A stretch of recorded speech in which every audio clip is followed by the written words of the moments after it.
在别人眼里，我是一个放弃修仙的废柴，但实际上，我却是一个修仙界唯一能肉身成圣的陆地神仙。只因我每天都要做1万个俯卧撑，含满1座山的柴，不累的时候，我甚至还要把江河里的水挑到隔壁海里放生。所有人都以为我是傻子一个，但他们绝对想不到，我的修炼方式与众不同。只要把天生不灭霸体脉修炼圆满，不仅肉身能同阶无敌，甚至连双眼都能练出看穿万物的善恶金瞳。东家给的6文钱呢？给你婆娘抓药去。码头这条街上6、7个没儿没女的老人，全指着他一双手吃饭。有人说他傻。人活一口气，老的干不动了，年轻的不搭把手，那还算人？青云仙宗外门弟子，每逢换季就下山采买，偶尔争几个苦力搬东西，给钱的时候少，不给的时候多。你还有你，跟我走，搬东西到北山渡口。给多少工钱？叫你去就去，哪那么多废话？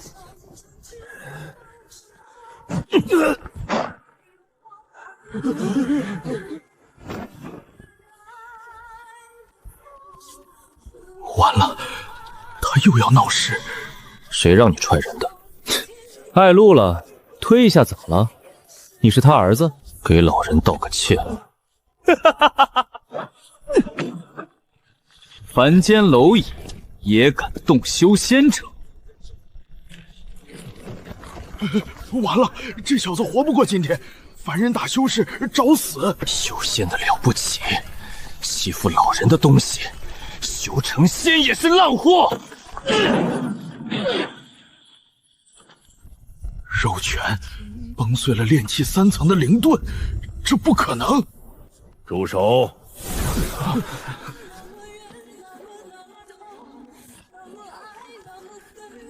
握住！灵脉全堵，修仙废体。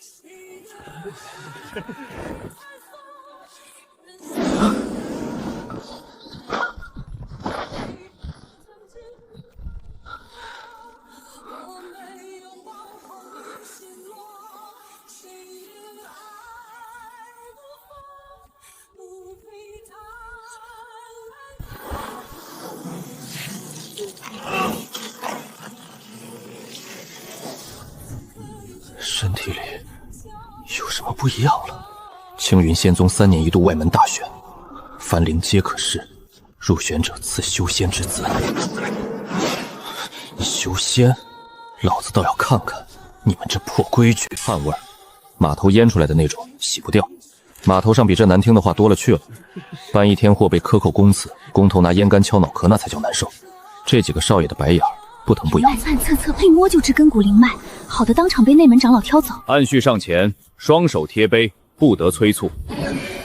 双灵脉，中品，合格，左列候选。灵脉全堵，灵力亲和度0，废灵体淘汰。码头扛货的也来修仙，青云仙宗是收垃圾的。废体，昨天从长老嘴里听了一次，今天又一次。还不下选告示上写的什么？凡灵皆可试。我人站在这儿，你说我不配试？试别跟他废话，改下去得了。体修特例条款：肉身通过极限考核者，不论灵脉品级，皆可入门。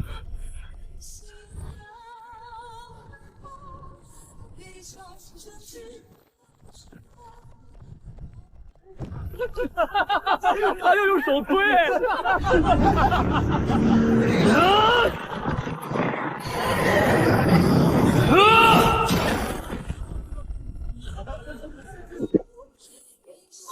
合格。码头扛货的力气比你大。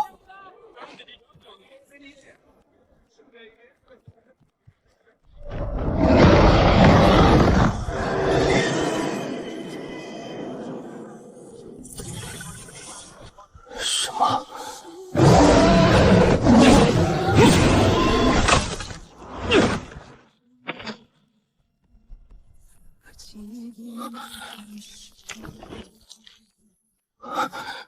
对劲，昨晚那块赤红古玉到底给我塞了什么东西？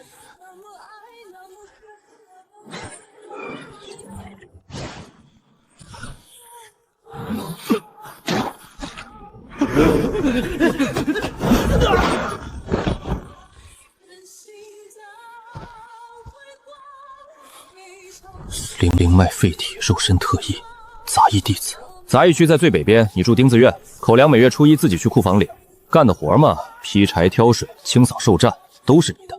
哼，能进来是你命好，别以为废体你翻天。这地方比码头还破。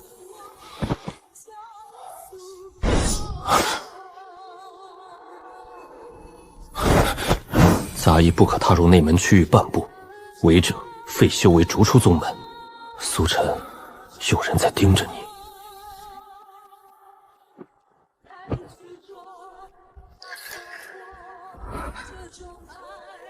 盯就盯吧，老子从码头一路走到这儿，什么时候怕过谁？可这地方的水比码头深多了。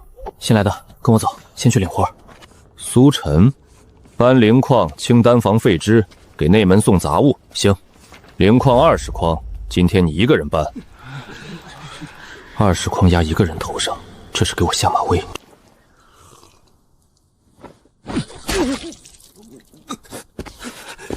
擦。过来，也给爷擦。码头上那些苦工的脸也是这样。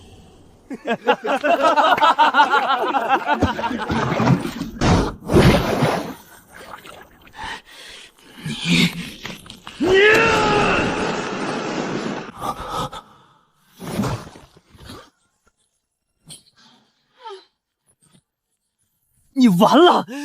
我说，赵长老不会放过你。你先动手欺人，我还手。天经地义。送玉简的，送丹药的，是同一个人。剑修，身份不低，能提前知道赵长老的动作。帮我图什么？想不通。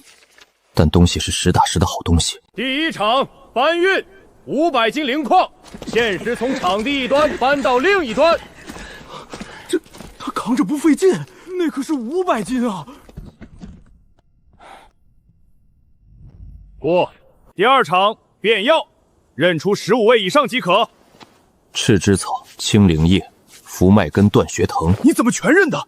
码头上给药铺搬了3年货，前2场都是铺垫，第3场才是正菜。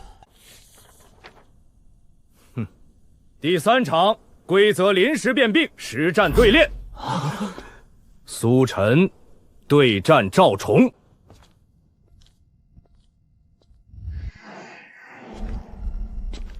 来吧。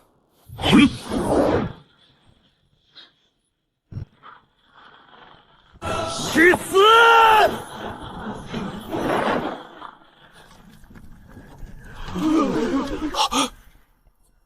怎么可能？看到了，左肋下方，丹田护盾最薄。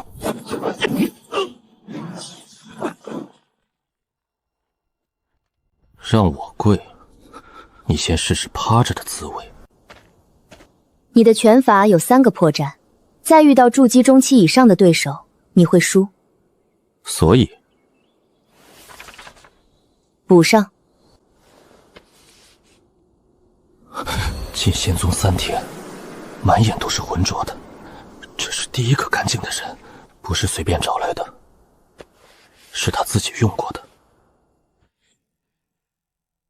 上个月的任务，灵兽谷清剿，本该3人组队。出发当天，另外2人临时接到新调调令，退了。后来才知道，那头妖兽是被人故意驱赶过来的。林清寒，林家旁支的？是。你家上角宗门的灵矿份额都不够数，哪儿来的炼药资源？怎么不服气？去找你家家主说呀。哦，对，你们林家在宗门里还有家主吗？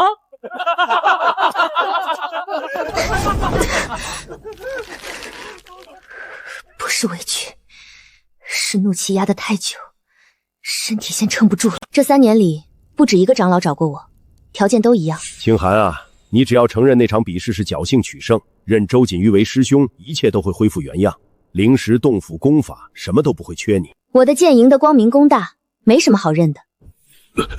如果连自己唯一赢得干净的东西都要亲手否认，这3年吃的苦全白费了。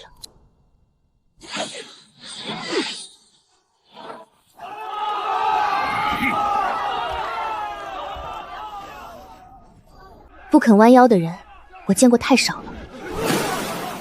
不是同情，同情是居高临下的东西，我没那个资格。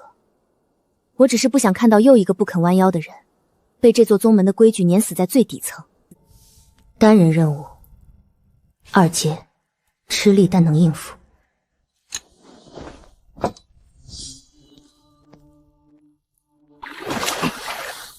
林家那丫头这次死定了。嘘，小声点。周师兄安排的灵兽谷内窝里面可不是什么2阶、3阶，3阶金宗兽，情报是周师兄亲自让人改的。任务阁那边，3阶金宗兽，情报造假，按筑基中期的修为去打3阶，去了就是死。内侧全绝，魔兔的边角，手腕上整齐的刀痕，破墙前站着，一句多余的话都没说就转身走了。苏晨，你疯了！杂役私自离去是要被逐出宗门的。逐就逐，老子先去把人救回来再说。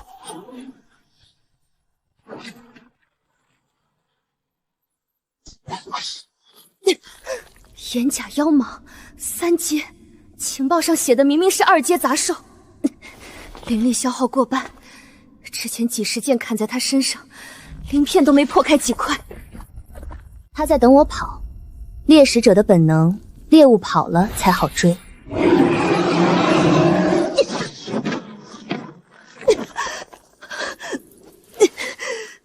周锦瑜，好手段。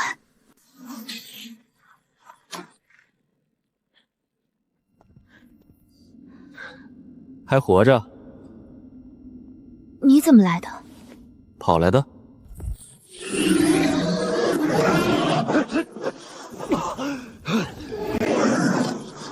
被3阶妖蟒全力甩飞，身受重创，几个呼吸就复原。这不是练出来的，这是天生的。光看戏呢！他肚子底下有几块鳞片没合上，你剑够不够长？够了。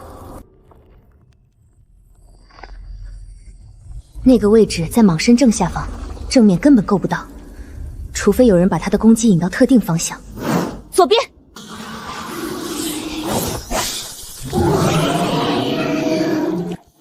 内丹，林清寒那一剑的伤口就在内丹正下方，力道往上走，能打穿。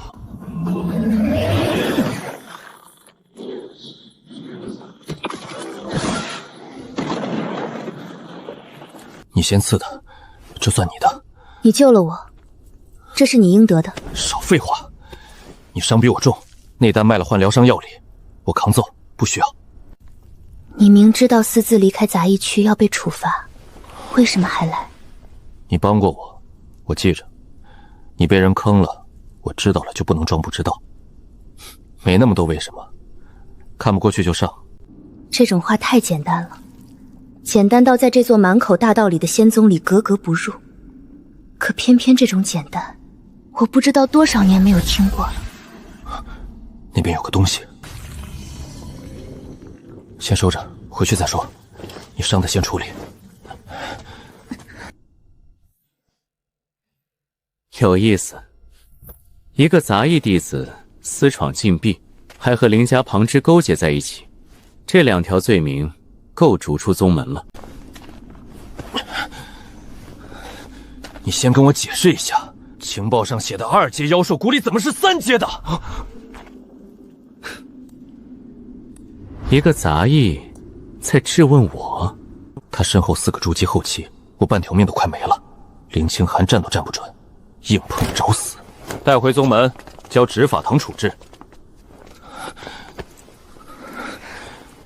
忍着。炮整以暇。从离开谷口到现在，他不光跑回来告了状，还换了衣服，泡了茶，挑了个好位置坐下，就等着我自投罗网。杂役弟子苏晨私离杂役区，擅入灵兽谷禁区，毁坏宗门妖兽资源，3罪并罚，废去4支经脉，逐出宗门。废去经脉，比杀了还狠。刘副堂主，此人虽罪行确凿，毕竟初犯，本师兄愿意替他求个情，只要他跪下认个错，或许可以从轻发落。周师兄还帮他说话，这杂役不知好歹。是啊，认个错就完了。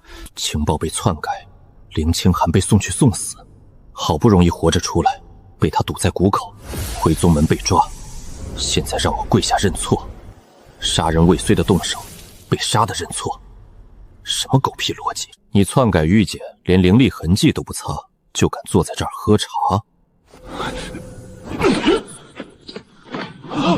灵力受损的状态，徒手崩断灵力锁链。这是林清寒出任务前领取的情报玉简，上面写着灵兽谷目标1阶妖兽，谷里实际是3阶妖蟒。要么是宗门情报系统出了问题，弟子被错误情报送去赴死，要么有人故意篡改情报，借刀杀人。一个杂役的一面之词，就要给内门师兄定罪，荒唐！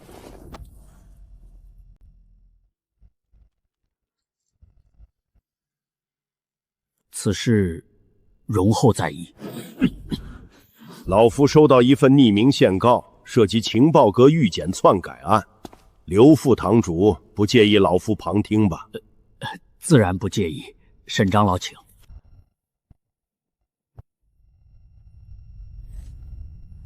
情报失误是情报阁整体的责任，与我个人职守无关。你右手食指上还残留着篡改玉简时的灵力波动，纹路跟玉简上的篡改痕迹完全吻合。要不要当场比对？事实清楚，周瑾瑜篡改情报陷害同门，暂停内门权限，交回全部功勋点，禁闭3月。苏晨私离杂役区虽违规，但救助同门，事出紧急，功过相抵。林清寒灵兽谷任务评定，改为超额完成。下次想害人，先把尾巴藏干净。谢谢。你也帮了我，那份书面呈报要不是你递上去，我一张嘴说不过他，咱俩扯平。周瑾瑜背后是核心长老盛元富，今天这个处罚对他来说不痛不痒，禁闭3个月出来，他会报复。来就来，从谷里打到现在，硬挺到执法堂没倒，全凭一口气，这口气一松，就是块烂石头。不灭霸体第1重，筑谷之力完全对应。不灭霸体，6岁开蒙体内那股就被人说一直压着的削腹废物根骨奇差，可那股力量一直在，从来没消失过。全杯共9片，散落于9片，我只有第1片。经脉走向，契机路径，记住了。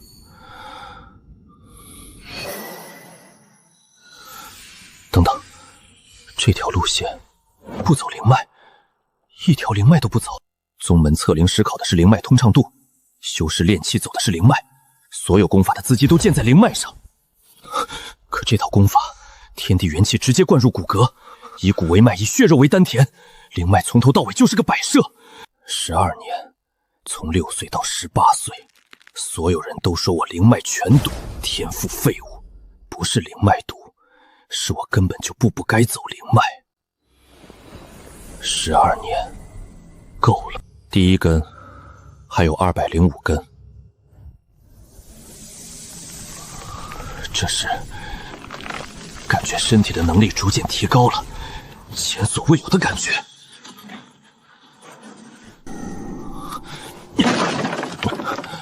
进化了，整个身体都变了。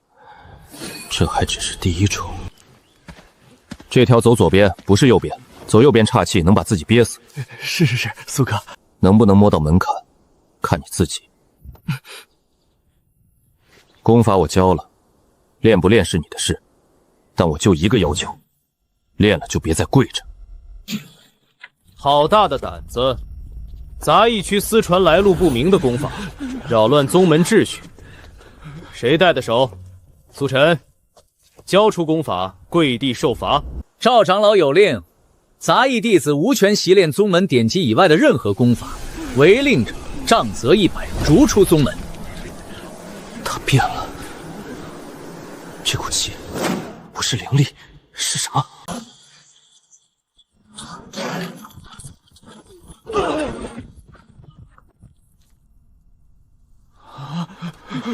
听说了吗？杂役区那个苏晨一拳把赵虫轰飞了。筑基期的赵虫，护体灵光都没接住一下。一个杂役，一拳。不肯跪的人，不止我一个。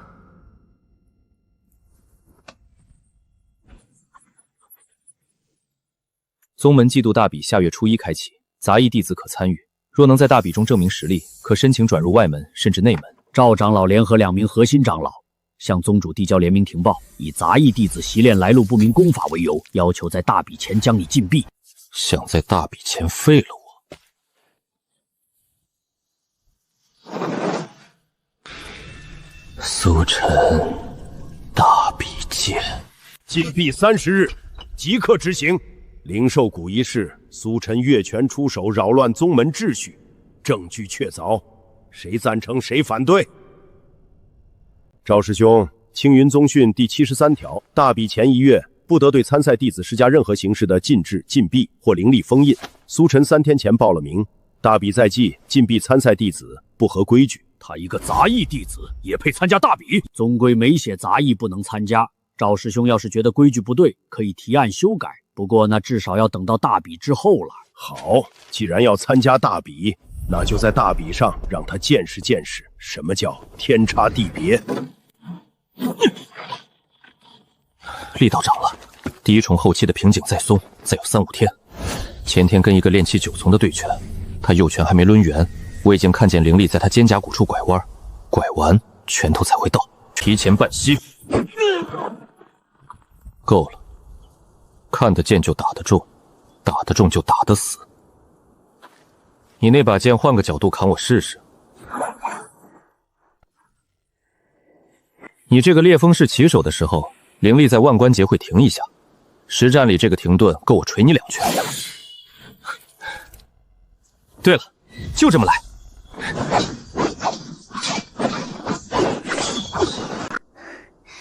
阵法纹路我改过了，看看还有没有漏洞。这儿2条纹路交叉的地方差了半分，灵力过弯会漏。没了，比昨天强多了。不是打斗损伤，是材料太差，每天拔剑收剑磨烂的。好东西全在核心弟子手里，边缘弟子能领到什么？废铜烂铁。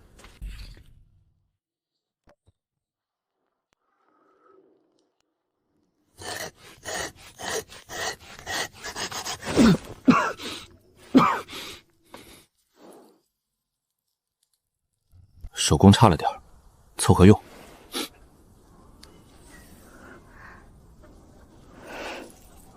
不丑。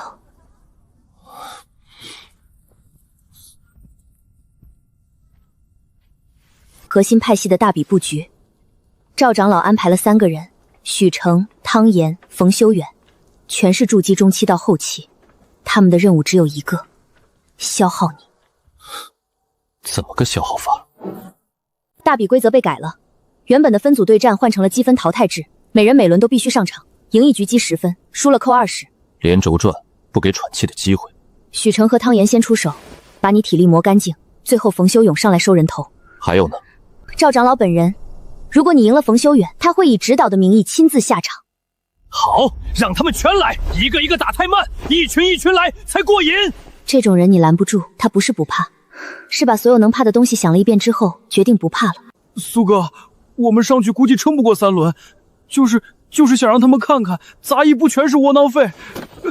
别怕，打得过就打，打不过也别跪，站着挨揍也比跪着输他。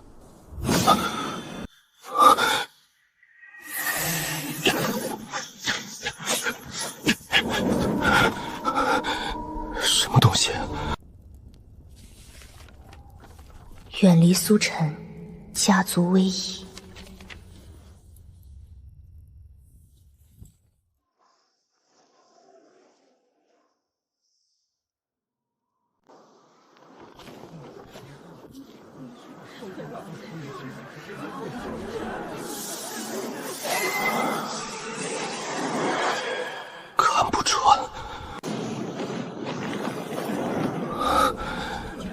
从觉醒精通到现在，这是第一个我看不穿的人。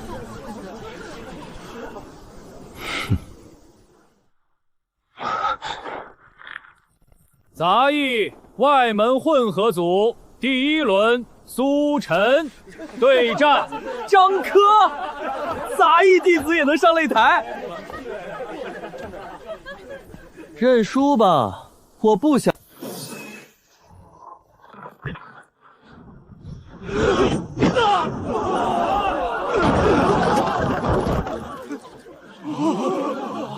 炼气巅峰，一拳就飞了。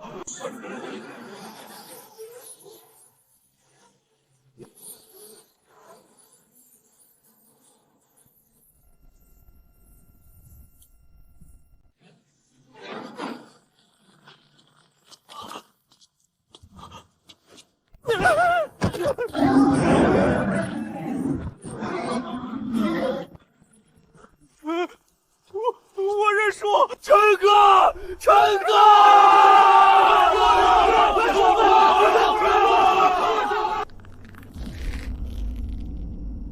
让陈滚上。苏晨对陈铎，陈铎，赵长老的亲传弟子，上次宗门演武一拳把擂台砸他一半的那个，这是明摆着要用大锤砸蚂蚁啊！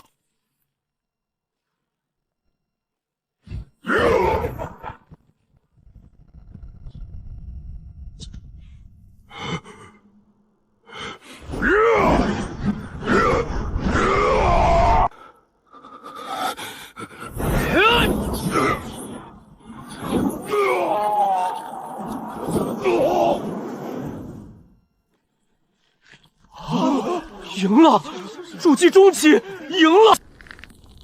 让林雨真上。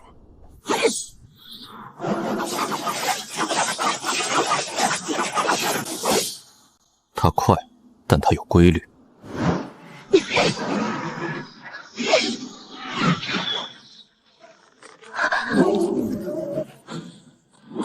7战全胜。废体？谁说他是废体的？筑基中期都打不过他，这还叫废体？王玄霸，筑基后期对付一个炼气层次的杂役，用得着？来了个硬茬，好。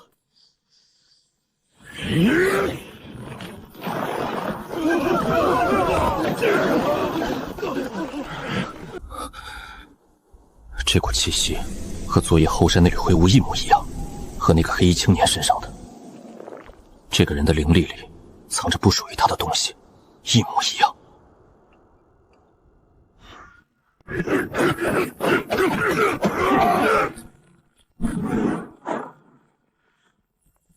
到头了吧？筑基后期的力量型，这怎么打？能撑到现在已经够离谱了。不对劲，出拳频率忽快忽慢，灵力输出也在变动。这不是技巧变化，是控制力出了问题。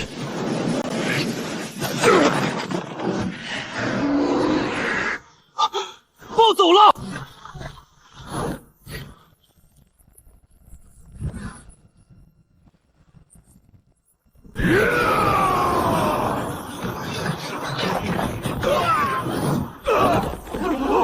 眼睛怎么变色了？那灰色的是什么东西？出事了！赵长老！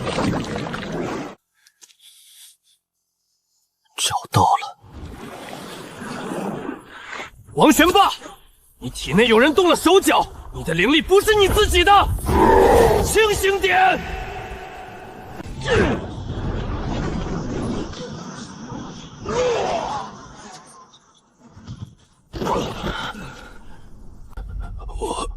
刚才有人在这位师兄体内植入了异能，故意让他暴走失控，不仅要害我，也是在害他。确实有残留的意志能量，不是正统修仙界的灵力路数，阴冷侵蚀性极强。这种东西我已经很多年没见过了。大比前3天，周锦瑜师兄请我喝了一壶灵茶，说是给我助力。大比结果，苏晨积分第1，获内门晋升资格。依照宗规，苏晨以杂玉身晋升，便入内门杂物弟子序列，由赵长老门下统一管理。不要！我申请以独立修炼弟子身份留在宗门，不隶属任何长老门下。准了。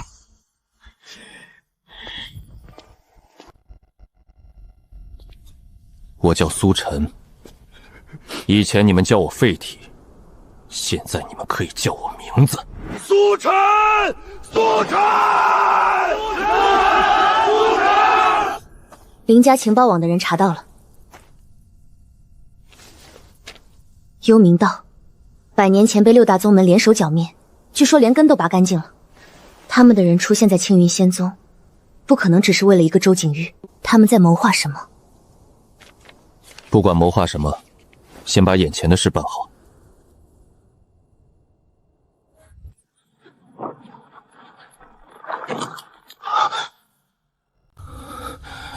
经脉节点还有3处没通，每打通1处，痛感翻1倍。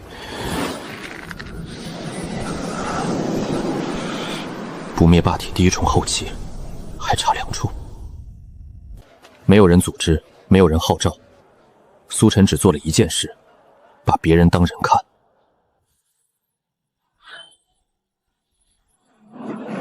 灰色异能，每隔30秒跳1次，很稳定。脉动增强了。7天，护山大阵的运转周期也是7天，不是巧合，它跟大阵的周期有的严丝合缝。大阵维护记录有问题。近3年，11处例行检修阵法正常的批注，每一处的时间都落在7日脉动周期内。继续。我查了同期的灵石消耗账目，这11次检修，灵石消耗比正常多出3成。多出来的灵石去哪儿了？维护记录里只字未提。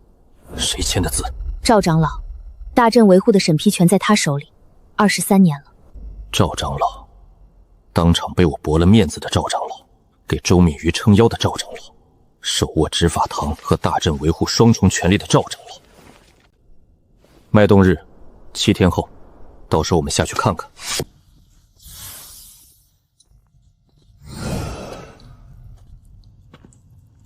这后面有空间，3丈后的岩层后面是人工通道，入口在这里，有阵法覆盖。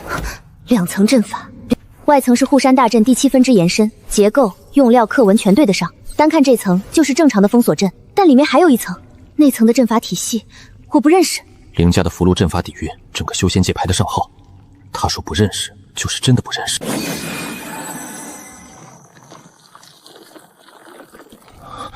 引导阵，那层阵法是引导阵，功能只有一个，把外层连的灵脉灵气抽出来，往地底更深处送。灵脉的灵气。宗门灵脉，灵脉是宗门根基，有人在灵脉上放血，不是破坏，是抽取转移，这足以动摇整个青云仙宗。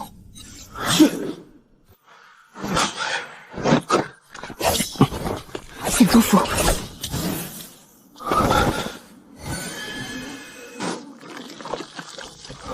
跟幽冥道那伙人一模一样。那个巡查的人，执法堂的，身上有灰色异能，跟幽冥道的特征完全吻合。赵长老管大阵维护23年，内层那个引导阵的寄生程度不是3-5年能做到的，灵力纹路已经跟外层阵法长在了一起，至少10年，甚至更久。那这样，你想找沈万军？不行，你拿什么证据去？一个独立修炼弟子和一个外门弟子，声称宗门地底有幽冥道的阵法。赵长老跟6位长老中的3位有师兄弟之行，执法堂半数执事是他亲手提拔的，沈长老一个人扛不住。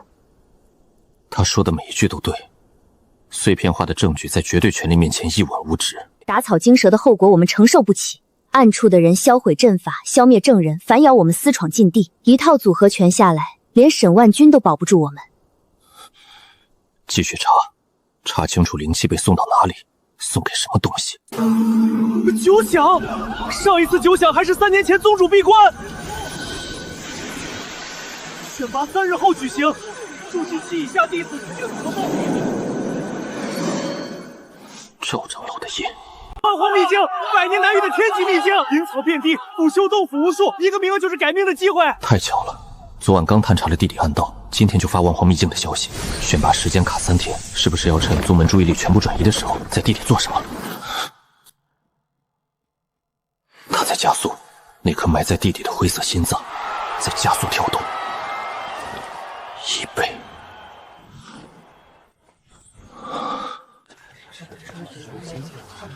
不符合资格，修为不足，身份不符。大比第1名，筑基后期全被我打趴下，你跟我说修为不足？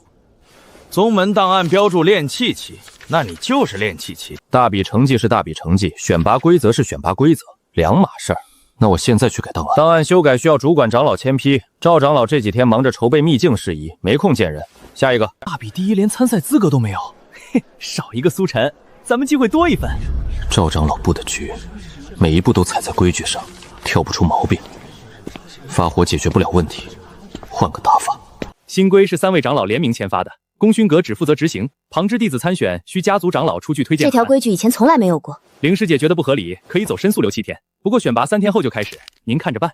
7天申诉，3天选拔，时间差掐得精准。清寒，赵长老已传话至家族，若你执意参选，灵家仅剩的碧云矿开采权将被收回。这是我们最后的进项，你三叔一家、你堂弟的修炼资源全指望这个矿。为父不是不想支持你，实在是家族扛不起。碧云矿，10年前有7座矿，5年前剩3座，去年只剩最后1座，全家37口人的修炼资源全压在这上面。父亲的选择合情合理，一个女儿的前途和整个家族的生存，任何族长都会选后者。父亲，林家困境的根源不是我参不参选，而是我们一直在退让，退到最后连站的地方都没了。这封推荐函您不用写，我自己想办法。117次任务无一失败，功勋点累计3000。功勋阁有一条老规矩，功勋点超过3000的弟子可以个人名义直接申请宗门任何公开活动的参与资格。无需规矩太老了，老到大部分人都忘了，但它从未被废除。赵长老，你算漏了一条。新生有几个扎实的，大部分平庸。靠家族资源对到筑基期，真打起来破绽一堆。苏晨修为不足，身份不符，我也不为难各位，让你们选出来的15个人里随便挑一个跟我打。我输了，二话不说走人，从此不提秘境半个字。我赢了，给不给名额？让他打！大比冠军连参赛资格都没有，这叫什么事儿？打一场怎么了？赢了给名额，天经地义。赵师兄，此子大比成绩在案，实力有目共睹，他愿意以打代选，于规矩上并无违背。选拔的本质就是择优。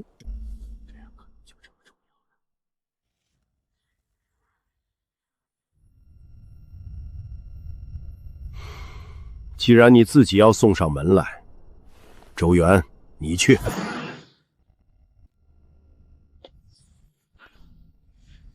听说你3拳打赢了乾坤，乾坤是个废物，你别拿打废物的经验来跟我打。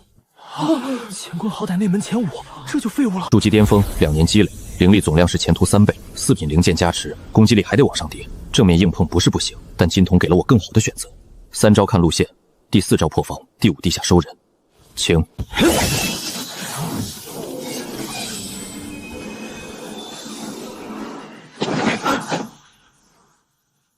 这个距离，长剑施展不开。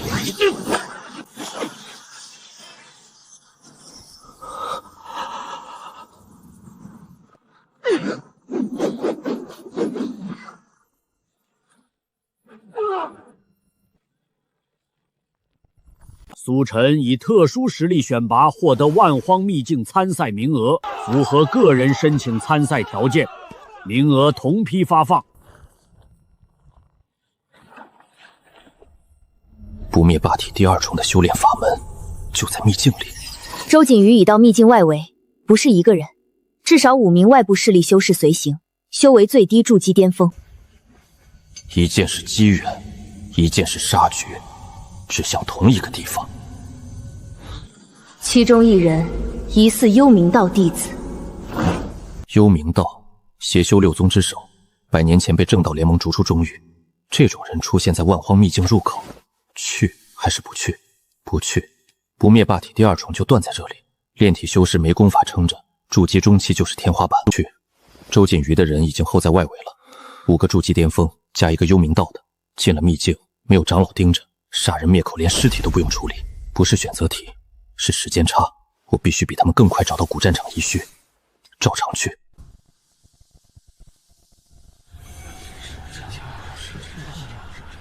天宗47人，太虚门32人，万剑宗51人，核心弟子和内门精英各占1半，底层不到2成。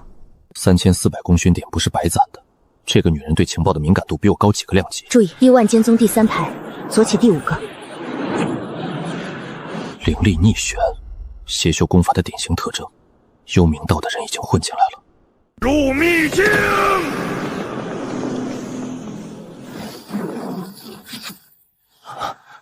灵气浓度，外界修炼1天的效率，这里半天就能达到。难怪各大宗门拼了命抢秘境名额。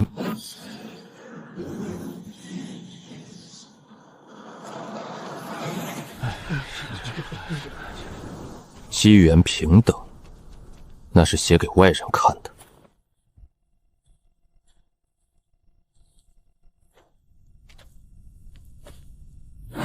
说了几遍了，这片区域是天玄宗的势力范围，你们在这里采到的东西本来就该上交。我们先到的。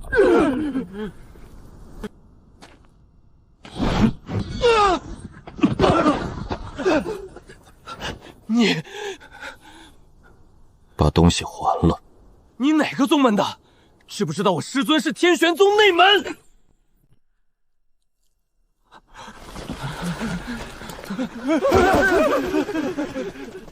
青云仙宗的哪个？不认识，但那一拳，天玄宗的灵力护盾一拳就碎了。往左3掌，绕过那块黑石。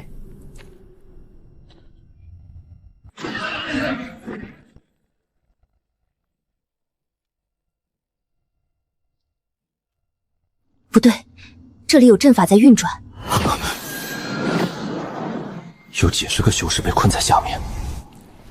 不只是困住，这个阵法在抽取他们的灵力，慢慢抽。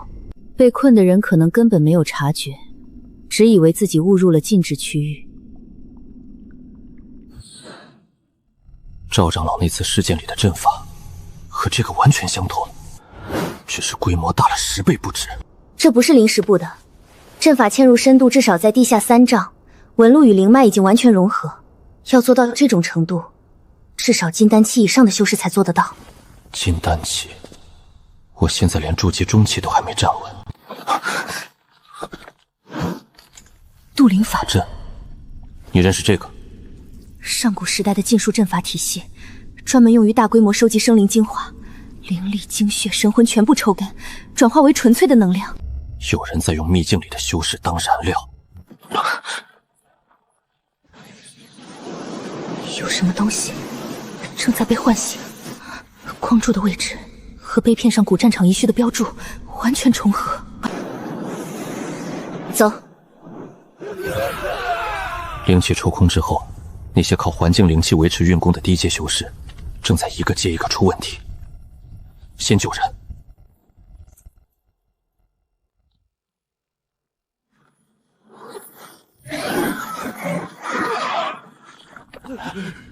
你是哪个宗门的？青云仙宗苏晨。能走吗？能走。跟我。灵气暴增的地方才有大机缘，边缘区域的死活没人在意。这种修为进秘境本来就是送死，但他没得选。宗门要求外门弟子必须参加历练，不去就逐出宗门。继续走，往核心区域推进，路上能救的都救。前面那条路有禁制，你们先走，替我们趟开。前辈，那条路上有人进去就没出来过，所以才让你们先走。不愿意也行。废了修为丢到妖兽区，还是乖乖走路，自己选。太虚宗9大仙宗之一，每一个拎出来都是筑基中期以上。锦袍那个筑基后期，剩下11个筑基初期到中期不等。青云仙宗哪位？让他们走。你在跟我说话？筑基中期？你找死！给他们解围！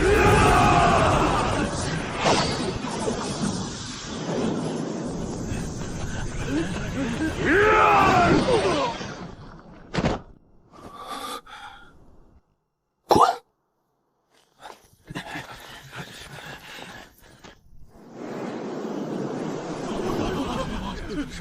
青云仙宗的苏晨，他们是苏晨和林清寒。你听说了吗？太虚宗那边放的话，说苏晨收拢散修，是在组建私人势力掠夺秘境资源，这2个人才是最大的威胁。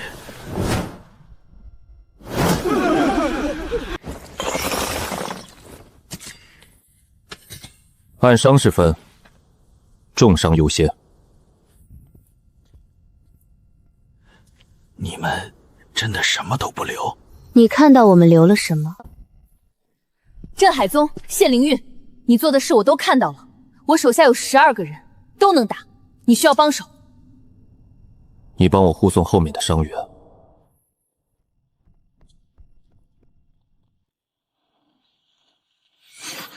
这种程度的内敛，至少金丹期，甚至更高。小伙子，老头子腿脚慢，跟着你们走安全。一个能把修为藏到这种程度的人，不可能是腿脚慢，但现在没时间深究。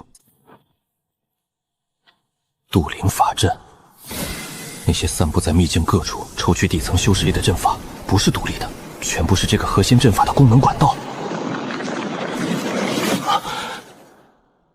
金筒第一次完全失效，那团东西内部翻涌着毁灭性的能量，形态像一只正在睁开的眼睛。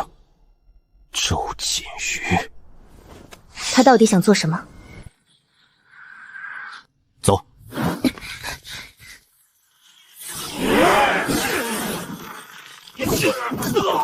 这些黑衣修士至少筑基中期，但只被安排在外围当拦路的棋子。周锦瑜的核心到底藏了什么？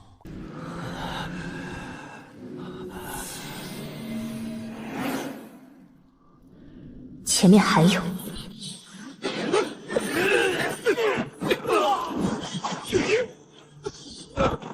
献祭型唤醒阵，管道抽取的不只是天地灵气，还有人。被困在秘境各处的修士的灵力，目的只有一个：催醒封印之下的某个存在。你看明白了，这座秘境下面封着幽冥道上古时期留下的一件至宝，我找了3年，布局3年，才走到这一步。你们以为搅了我一盘棋就赢了？那只是外面摆给人看的小棋盘，这里才是大棋盘。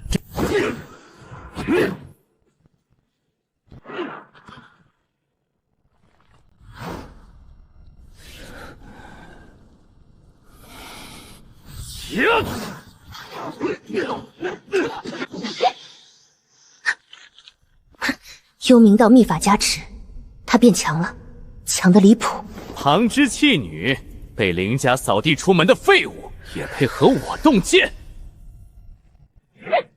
你以为靠一把剑就能改命？林家不要你，青云仙宗收留你，也不过是看在你师父的面子，你什么都不是。不去剑意，这丫头，你怎么可能在战斗中突破？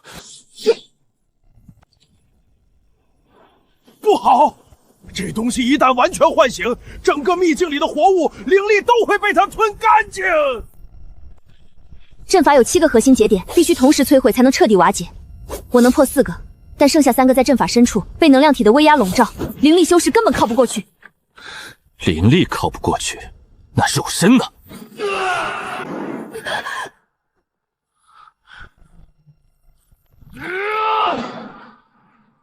一个，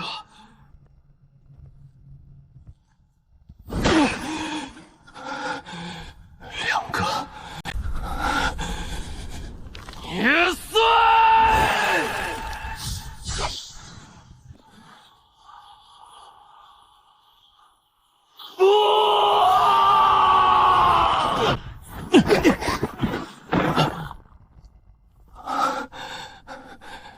配合你也没拖后腿。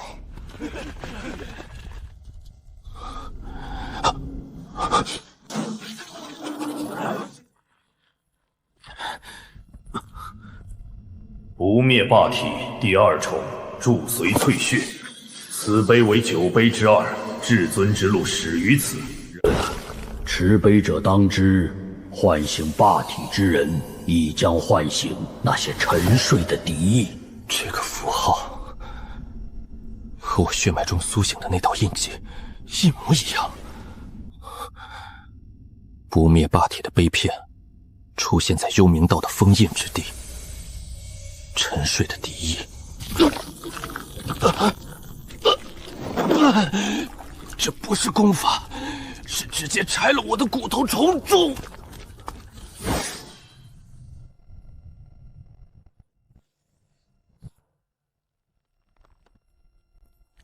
上次用不灭霸松霸体硬扛阵法温压，差点把自己压成肉饼。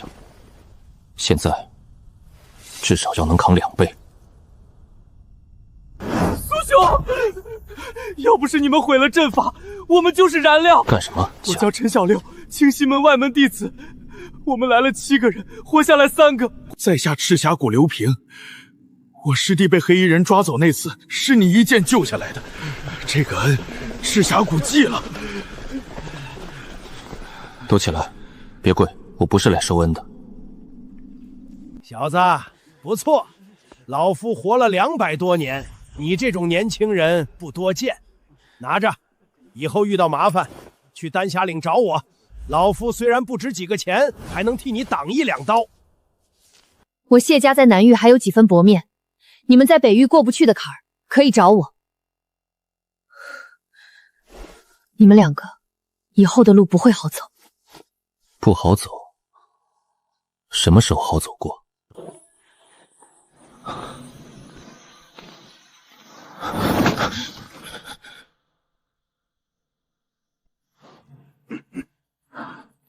好大的阵仗，是来将迎接英雄的。苏晨、林清寒，你2人在万荒秘境中纠结散修，对抗各宗正统弟子，素意破坏上古遗迹，各宗联名问责，你们有何话说？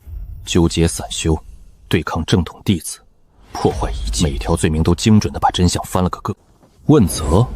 行，那渡灵法阵呢？周瑾瑜勾结幽冥道，在秘境里设下邪阵，抽取修士灵力这事，各位长老也想一起问责一下。周瑾云之事是他个人行为，与任何宗门无关。秘境中发生的一切，已由各宗协商处理，到此为止。到此为止，4个字把所有真相一刀切断。苏晨在秘境中行为不当，严重损害宗门声誉，我提议逐出宗门，林清寒同罪。你要是觉得委屈，可以去申诉，但我劝你别乱说话。你杂役区那帮弟兄还想不想在宗门待下去？他不碰我，碰我身边最软的地方。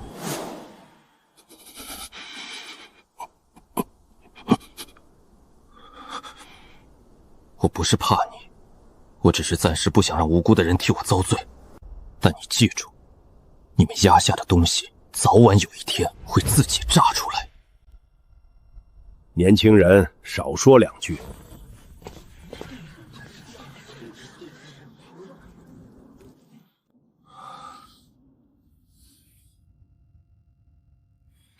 我脱离林家了，以个人名义脱离名籍，护身剑佩已经寄回去了。为什么？消息传回去，核心派系借着林家女有损各宗颜面的由头，把林家灵矿开采权削到几乎为零。林家的困境是因为不公，不是因为我。我脱离家族，赵长老就没有理由再拿林家做文章。干净利落，把自己从棋盘上摘出来，让林家不再成为软肋。代价是他什么都没有了，吃饱了再想事。宗门内部的情况比你想的更复杂。赵长老和圣元府最近3个月在宗门内部疯狂安插亲信，外门、内门、执法堂、丹药谷核心位置换了一大半人。灵脉地宫暗道里的灰色异能你还记得吧？不但没减弱，反而在加强。而且波动的频率和宗门某些长老闭关的时间节点完全吻合。你的意思是，周锦云只是一颗名气，宗门内部跟幽冥道的合作可能涉及到长老级别，那些暗道里的东西不是在往外渗，是有人在往里引。宗门之乱已经不远了。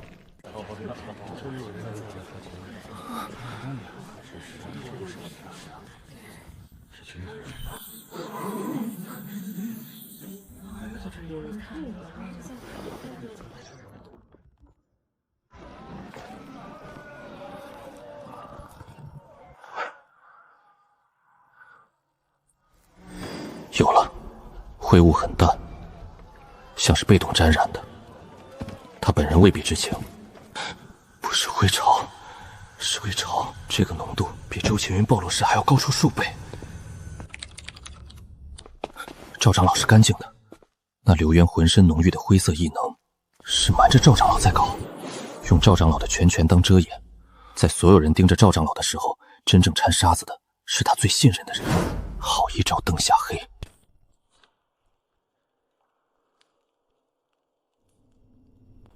封印谷，封印谷，宗亲禁地，据说封着上古邪物。7条暗线持续抽取灵气，全部灌进去，和秘境里的渡灵法阵一模一样的手法。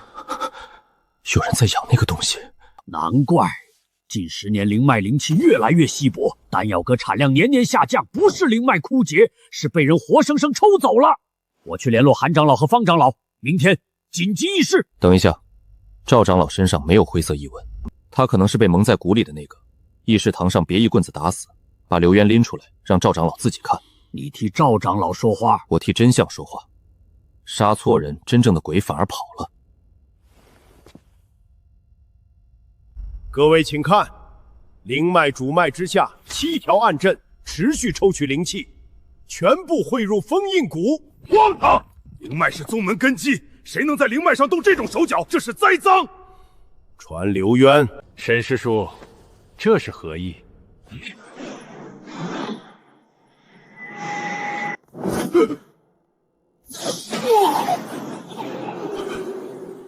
刘渊，你……赵师兄，对不起，跟了你14年，挺愉快的。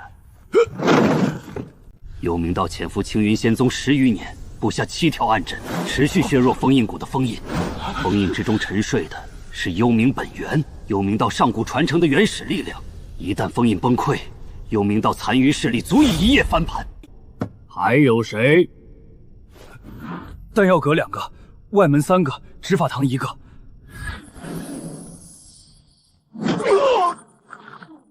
6个人，但我精通扫过宗门所有核心弟子和执事，沾染灰色异能的是7个，少了1个。那个人不在名单上。此等败类，人人得而诛之。最大的鬼，在带头喊捉鬼。秦墨，护法长老，入宗31年，金丹初期，所有人提起他老好。刘渊跟了赵长老14年，浑身都是灰色异能。秦墨跟了宗门31年，身上只有一丝灰雾，这说明什么？常年自我清洗。刘渊是圣心子，秦墨但他身上的灰雾太淡，只有我的金瞳看得到。一个筑基期弟子的一面之词，能扳倒一个护法长老。不能直接接。引蛇出洞，用我当饵。不灭霸体古碑的消息，秦墨不可能不感兴趣。幽冥道在封印谷布局释放幽冥本源，古碑如果和封印有关，他忍不住。风声怎么放？不用我们放，沈师叔会。另外，苏晨所得古碑似乎与封印谷的上古阵法有某种对应关系，值得研究。封印谷的封印急需加固，我愿意亲自带队前往。另外，苏晨那孩子手中的古碑若真与封印有关，不妨带上他一同参详，多一个参照总是好的。可以，上钩了。要钩这么快，说明封印谷的局势比我们想的更急，他等不了了。小心脚下，这段路不好走。封印削弱的比想象中严重。共鸣了，他体内的东西和这里的东西是同源的。各位开始加固。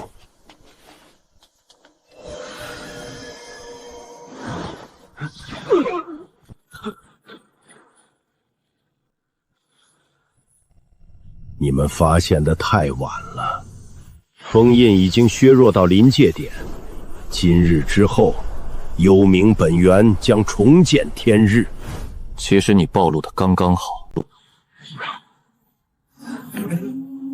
引蛇出洞，沈万军，你倒是长进了。来不及了，封印崩溃只需要一炷香，你们谁拦得住我？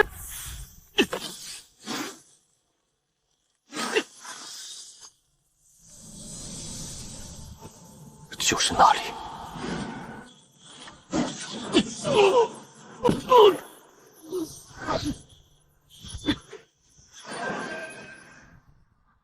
这丫头，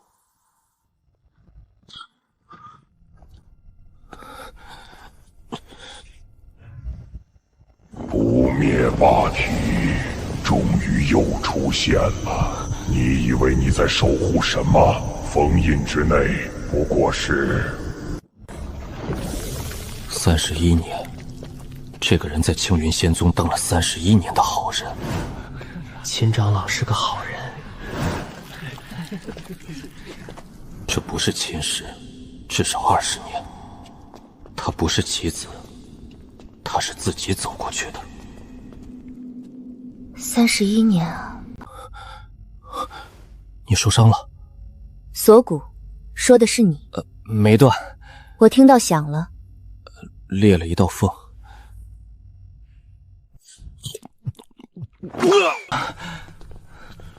没问题，下一个。过了，下一个。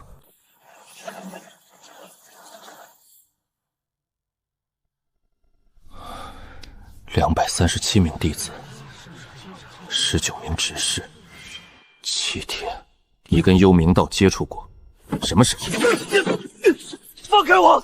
你们！你身上那条灰线是你自己种上去的，不是被动的。带走。4个了，200多人里4个。最隐蔽的一个，灰色异能嵌在识海边缘，连他自己都不知道什么时候被动了手脚。苏晨，赵长老今天被降了职，管理失职。圣元府的核心权力也被剥了。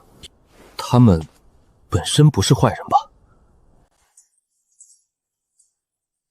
不是，但烂掉的木头不需要是虫子，虫子自己会找上来。想要出头吗？虫子找的不是木头，是木头烂出来的缝。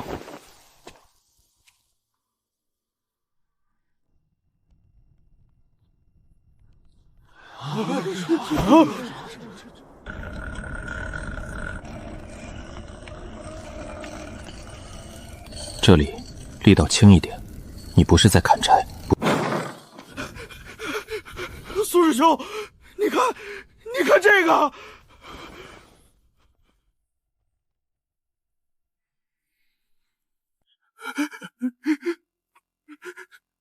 苏师兄，我们别说什么谢不谢的，谁也不欠谁。你们自己争来的东西，跪着拿和站着拿是两回事。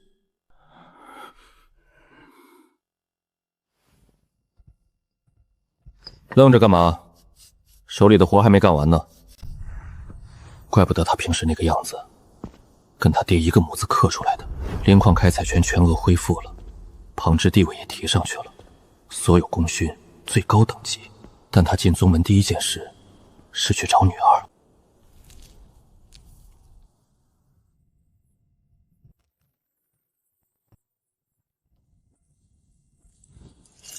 是他父亲亲手递上的。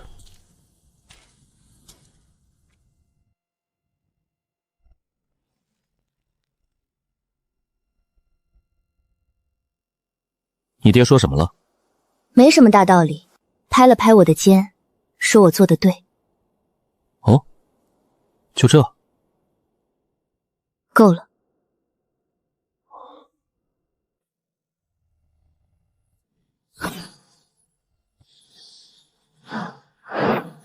不灭霸体第2重，助随淬穴，大成了。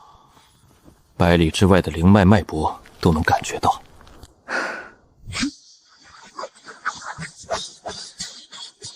上古剑诀跟自创阵法剑术融合了，攻防切换的速度比以前快了1倍都不止。给你，这次不丑了吧？比上次好一点。你说好了，你说好了对吧？上次你说的是能用，这次是好，这次是好，进步了吧？进步了吧？清寒，你有没有想过以后？什么以后？就以后的路，一个人走还是？谁说我一个人？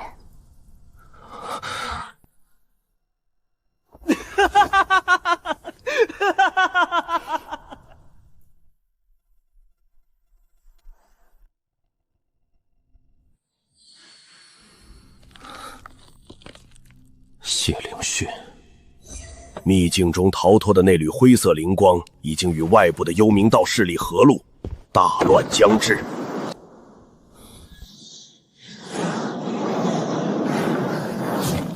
幽冥道的力量在渗透整个修仙界，普通修士看不到，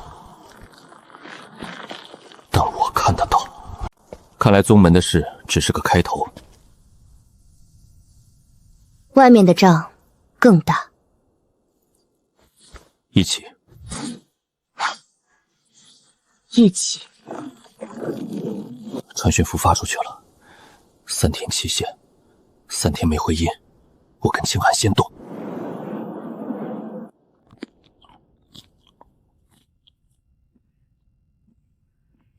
急也没用。我没急。你把灵草嚼碎了。老周，秘境里被我从阵法陷阱里扛出来那个。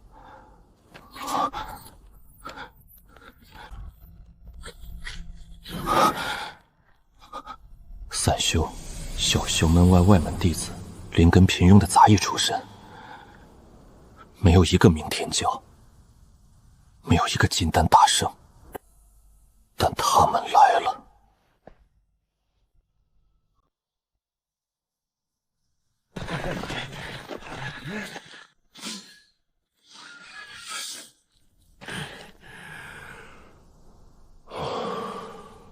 到了，全拉来了。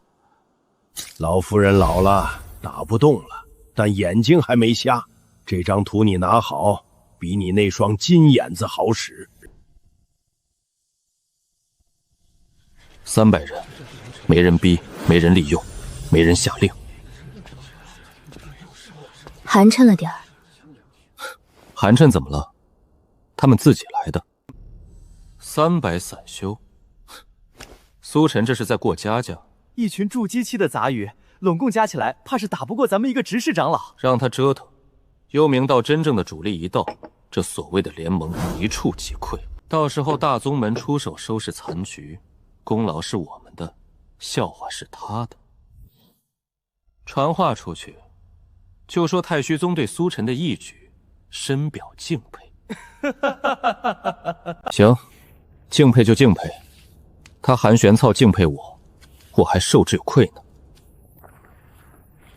清寒，你说的那个灵脉节点联防的方案，能不能先从弄那些最近被围的宗门开始？每一个标注我都看得懂，但把这些碎片拼成一个完整体系，我做不到。打拳厉害不代表打仗也厉害。这个清风宗小中型宗门，3天前灵脉被破坏，昨天开始被幽冥道修士围困，离我们最近，半天路程。先遣队我带，你留下布防。我去。防线的事我已经交代给谢灵运了，他比你以为的能干。前线需要剑师。我以前说过你一些话，不好听的，但你在前头挡着，我在后面看着，说不过去。行，去找谢姑娘报道，第7小队缺人。叫苏队长。苏队长。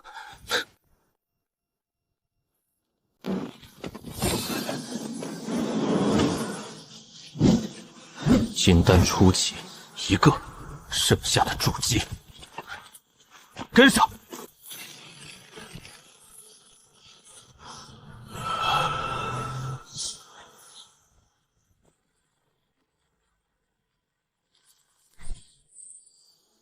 什么？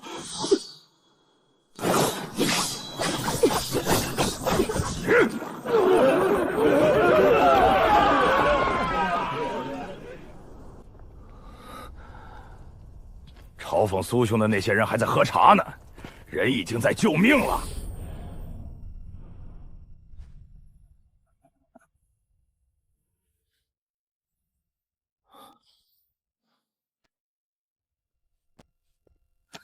你确定这是你的根基功法？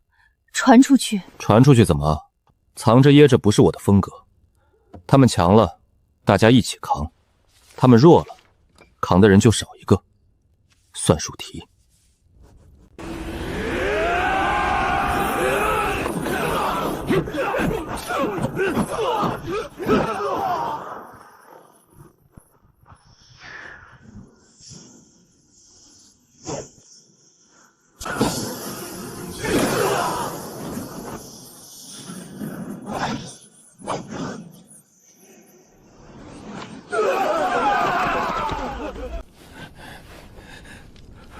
苏晨的拳手前面所有人，林姑娘的剑手苏晨的后背，我看一次哭一次。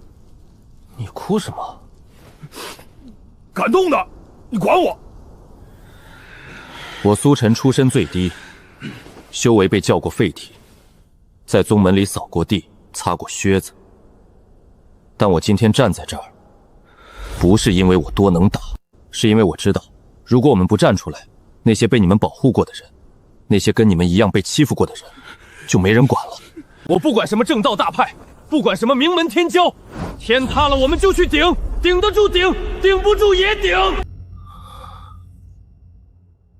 这就是我们的道。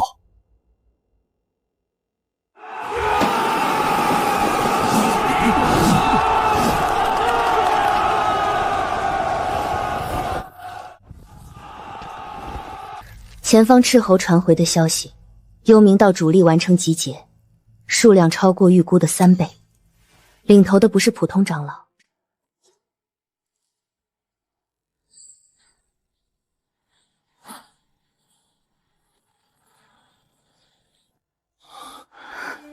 你说过，一起。